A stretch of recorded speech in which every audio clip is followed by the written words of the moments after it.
दोस्तों देख रहे हैं दुनिया बदल रहा है। एक तरफ यूक्रेन में युद्ध हो रहा है तो दूसरी तरफ मध्य पूर्व में संघर्ष, और वहीं एक तरफ G7 का देश पुराने रूल के हिसाब से चलना चाहता है और दूसरे तरफ ब्रिक्स और दूसरे देश नए रूल बना रहे हैं। दोस्तों कहीं पे ट्रेड वार है तो कहीं पे AI का रेस है। तो सवाल ये है कि क्या पुरानी विश्व अवस्था जो द्वितीय विश्व युद्ध के बाद बनी थी वो अब टूट रही है, और क्या इसके जगह पे एक नई विश्व अवस्था आ रही है। दोस्तों पुरानी अवस्था आखिर क्या थी? द्वितीय विश्व युद्ध खत्म हुआ तो दुनिया के बड़े बड़े नेताओं ने एक सिस्टम बनाया ताकि फिर ऐसा युद्ध कभी ना हो। इसके 3 मुख्य स्तंभ थे: राजनीतिक, संयुक्त राष्ट्र का गठन, सुरक्षा परिषद UNSC के 5 अस्थायी सदस्यों शामिल हुए। अमेरिका, रूस, चीन और UK और फ्रांस को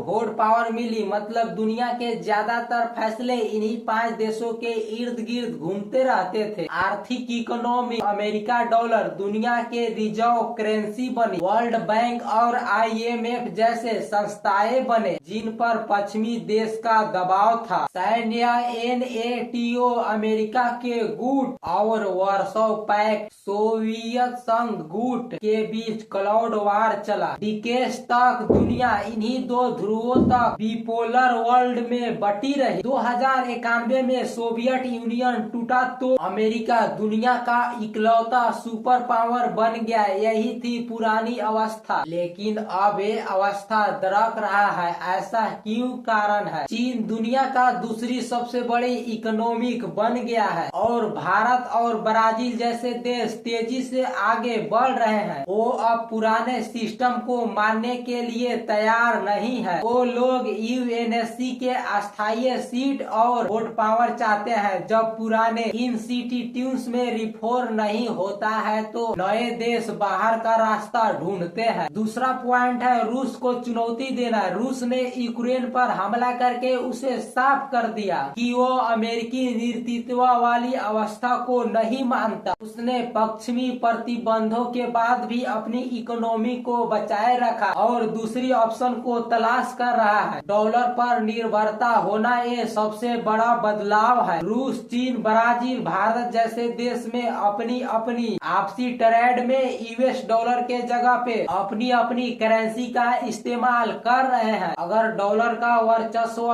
कम हुआ तो अमेरिका को सबसे बड़ा झटका लगेगा। चौथा पॉइंट, नए गुटों का बनना। पहले दुनिया 2 गुटों में बांटा गया था, अब स्थिति मल्टी एलिजमेंट की है। देश एक मुद्दे पर एक देश के साथ है तो दूसरे मुद्दे पर दूसरे देश के साथ। ब्रिक्स जैसे ग्रुप ताकत हो रहे हैं जो पश्चिमी गुट G7 के विकल्प के तरह उभर रहे हैं। तो फिर आगे क्या? तो नई अवस्था अभी पूरी तरह से क्लियर नहीं है, लेकिन इसके कुछ ढांचे दिखाने लगे। बहुध्रुवीय दुनिया के मल्टी पावर वर्ल्ड। अब दुनिया के सिर्फ अमेरिका या फिर एक कोई देश के पास इर्द गिर्द नहीं घूमेगी, बल्कि कई शक्तिशाली पोल्स होंगे जैसे अमेरिका, चीन, यूरोपीय संघ, रूस और भारत भी एक मजबूत पोल बना सकता है। यानी पावर कई जगह बटी होगी। टेक्नोलॉजी और साइबर नई लड़ाई सिर्फ जमीन पर नहीं बल्कि साइबर स्पेस और AI और सेमीकंडक्टर चिप्स के लिए होगी। जो देश टेक्नोलॉजी में आगे होगा वही देश फ्यूचर का लीडर होगा। अब अस्थायी दोस्त या फिर दुश्मन नहीं होंगे। पर्यावरण, ट्रेड, सिक्योरिटी जैसे अलग अलग मुद्दों पर अलग अलग गठजोड़ बनेंगे। आज का पार्टनर कल कॉम्पिटिटर हो सकता है। यह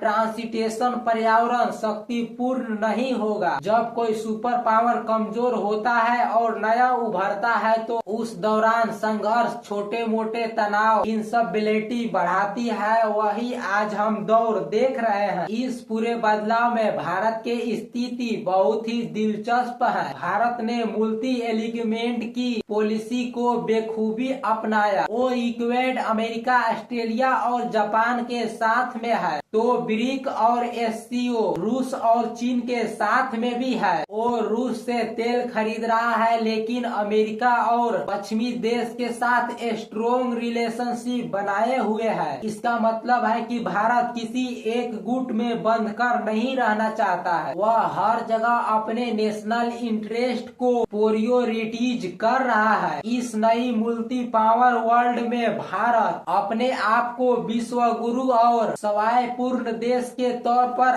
स्थापित करने की कोशिश कर रहा है। यही इसके लिए बहुत बड़ा मौका है। तो दोस्तों सीधा जवाब है हाँ, पूरी अवस्था टूट रही है और हाँ, एक नई विश्व अवस्था बन रही है। लेकिन ये नई अवस्था एक कच्ची मॉडल की तरह है। ये एक बहुध्रुवीय दुनिया मल्टी वर्ल्ड होगी, जहाँ पर टेक्नोलॉजी और इकोनॉमिक्स और डिप्लोमेसी की लड़ाई होगी। ये दौर थोड़ा सा डरावना है, क्योंकि बदलाव के साथ साथ अराजकता आती है, लेकिन साथ ही ये भारत जैसे उभरता हुआ देश के लिए एक सुनहरा मौका है। आपको ये विश्लेषण कैसा लगा, आप कमेंट करके जरूर बताइएगा। अगर आपको लगता है कि मैंने कोई महत्वपूर्ण पॉइंट मिस किया है तो वो भी आप कमेंट करके बताइएगा। वीडियो को लाइक और शेयर कीजिएगा और ऐसे ही गहन विषय के चर्चा पर वीडियो के लिए हमारे चैनल को सब्सक्राइब जरूर कीजिएगा।